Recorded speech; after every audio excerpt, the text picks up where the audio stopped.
Hello mga ka-RMC, good afternoon po sa ating lahat and happy Sunday sa ating lahat. And syempre, ito na po ang araw na i-reveal natin ang ating batch 2. So, meron na po tayong napili sa tatlong naiwan sa ating part 2. So, ito na at napili na po tayo talaga. So, sobrang hirap po mamili dahil lahat naman po ay deserving. Lahat po ay gustong-gusto.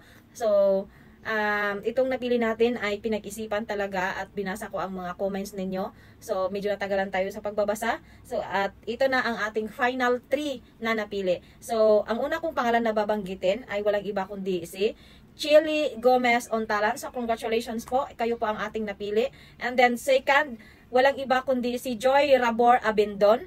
So, congratulations din kay Joy Rabor Abindan. So, kayo po ang ating napili din. And then, last one ay walang iba kundi si Len Valeriano Chin. So, congratulations, Len Valeriano Chin. Ikaw ang bubuo sa ating top 3. So, ayan, at buo na po ang ating 5 nabigyan para sa ating pang-graduation na pang-Jollibee. So, lahat po kayo ay deserving and wala po akong masasabi kundi happy po si RMC Lux na graduate po ang inyong mga anak at deserve nyo po lahat ang mga honors na mga medals and etc. So, happy po ang ating mga parents. So, God bless po sa ating lahat. Until next time, buyers!